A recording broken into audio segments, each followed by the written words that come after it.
Olá pessoal, sejam muito bem-vindos ao canal Solos Cristos, o canal que visa a edificação da sua fé. Eu sou Maico Oliveira e nesse vídeo de hoje nós estaremos aprendendo um pouco mais sobre os pais da igreja, em especial um pai de um caráter singular e que marcou a história da igreja por meio do legado que deixou. O seu nome? Justino Mártir. É sobre ele que falaremos nesse vídeo. Então roda a vinheta e após o vídeo vamos aprender sobre Justino Mártir.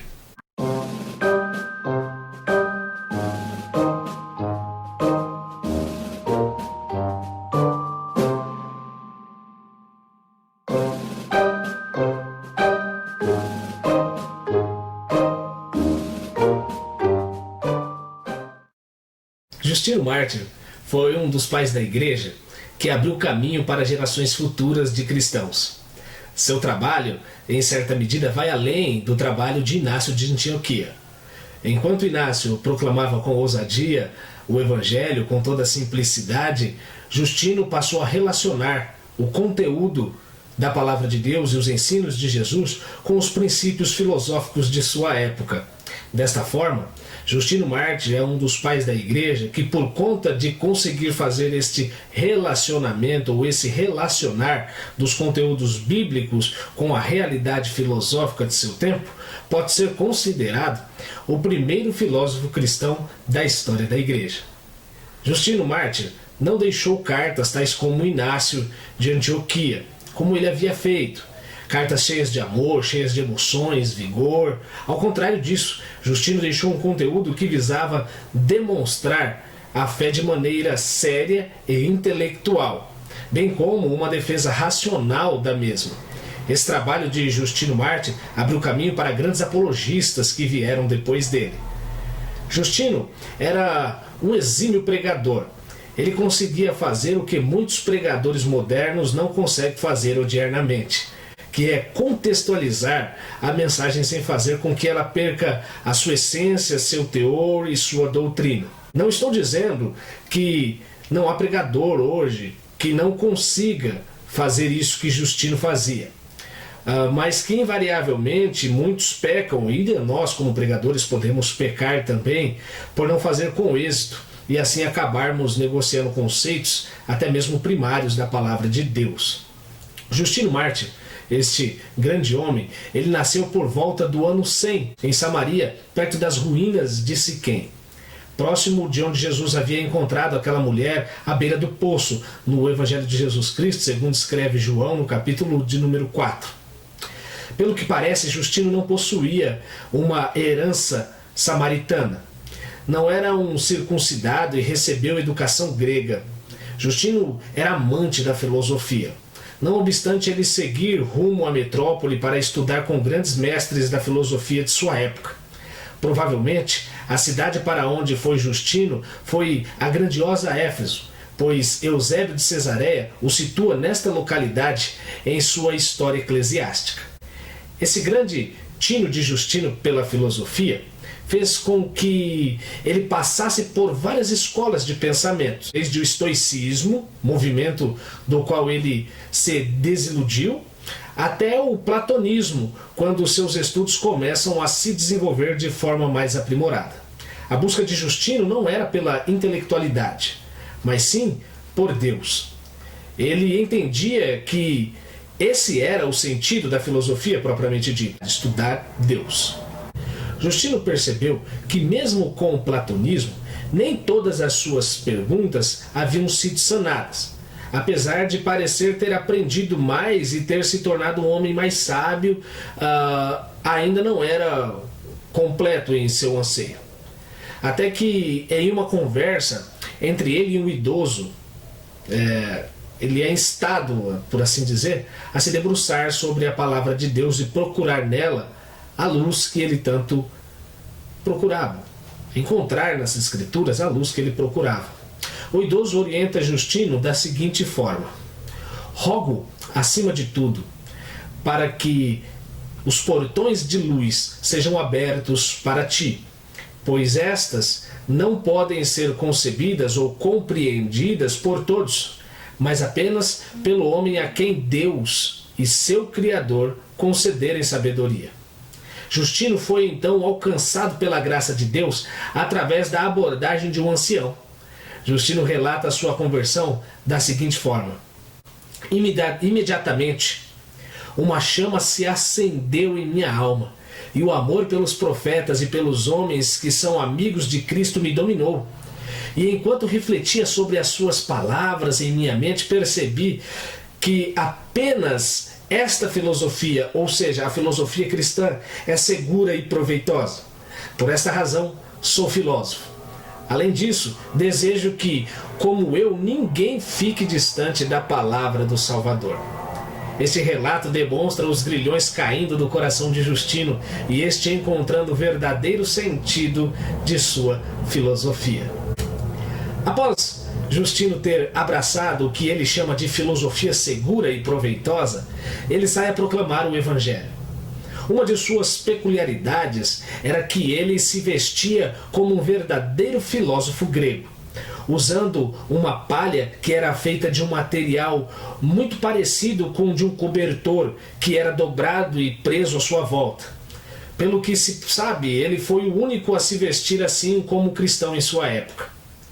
Em uma de suas andanças, ele encontra um homem que lhe saúda enquanto ele anda.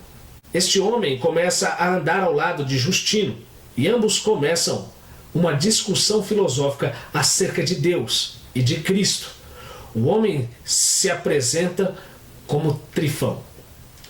Trifão era um fugitivo da Palestina que não quis fazer parte da guerra revolucionária contra Roma. Então, tendo em vista isso, Trifão foge e vai tentar a guarida em outra cidade. No debate entre Justino e Trifão, ambos se encontravam em lados totalmente opostos. Justino defendia a divindade de Cristo, enquanto que Trifão defendia uma prática de vida debaixo da lei e à parte de Cristo. O debate é amistoso e sem conflitos aparentes. No entanto, o debate rendeu um escrito por parte de Justino, após cerca de 25 anos, chamado Diálogo com Trifão. Essa era uma de suas obras. Futuramente ele compôs outras duas, uma chamada Primeira Apologética, um dos principais exemplos de apologética cristã. Ainda compôs uma segunda também, apologética, que ficou conhecida como a sua obra de referência, sua obra magna. Na segunda apologia, Justino debate com um homem chamado Crescente, que era adepto da filosofia do cinismo. Seu debate com Crescente foi um tanto mais agressivo. Justino o humilha dizendo que Crescente não entendia absolutamente nada de Cristo e nem do cristianismo. No entanto, pelo que parece, Crescente era um homem muito perverso e amante do dinheiro. E segundo alguns historiadores, ele estava a acusar Justino perante as autoridades, o que vai corroborar para a morte de Justino um pouco mais adiante. No ano 165, o Ministério Apologético de Justino alça voo, e nesse período Justino teve que anexar a sua primeira apologia à segunda, devido a um escandaloso exemplo de discriminação anticristã. Uma mulher que havia se convertido ao cristianismo e que outrora possuía uma vida imoral, queria divorciar-se do seu esposo por conta de ele agora estar envolvido em uma vida de imoralidade. O esposo se coloca veemente contra o pedido da mulher e acusa o pastor conselheiro da mulher, chamado Ptolomeu, de que ela estava tendo esta atitude de querer divorciar-se dele por conta da influência de Ptolomeu sobre ela. Quando a mulher entrega os papéis do divórcio, devido a tanta insistência do marido, ele se enfurece ainda mais contra Ptolomeu e contra agora sua ex-esposa. Ptolomeu foi lançado no cárcere, onde o carcereiro era amigo do ex-esposo da mulher. Este amigo, junto ao ex-esposo, tramaram contra Ptolomeu, fazendo acusações falsas contra ele. Não por conta que ele tivesse cometido algum crime, mas pelo fato simplesmente de carregar um nome de cristão. Causa essa que também levou mais adiante Justino Mártir a ser executado. Não demorou muito tempo. Justino foi levado até o prefeito para ser interrogado, e a pergunta do prefeito, Júlio Rústico, foi a seguinte: és tu cristão? E a resposta de Justino é enfática e incisiva: sim, sou cristão. Em seguida, Rústico pergunta a Justino: acha que com a morte poderás ganhar a vida? Ou a vida eterna? E Justino responde de forma enfática, tanto quanto a primeira vez: eu não acho, mas sei disso e estou plenamente persuadido. Assim, Rústico ordenou que Justino adorasse os seus deuses. E ele, de bate-pronto, se nega a fazer isso. Em seguida, Rústico condena Justino a ser amarrado a um poste e impiedosamente o açoita. E em seguida, o ordena para que ele seja decapitado. Por conta disso, ele ficou conhecido como Justino Mártir, o homem que não se dobrou a outros deuses e nem negou o seu Salvador. A resposta de Justino a Rústico, próximo ao seu martírio, foi a seguinte: por causa de Jesus Cristo, podemos ser salvos por meio da oração, mesmo quando somos punidos por ti, porque para nós isso se tornará em salvação e a segurança quando estivermos no tribunal mais temível e universal de nosso Senhor e Salvador. O que nós podemos aprender então, de forma breve, com essa história maravilhosa de Justino? A primeira coisa que nós podemos aprender com a história de Justino é que ele adaptou a mensagem ao seu público-alvo, sem colocar em descrédito a essência da palavra de Deus.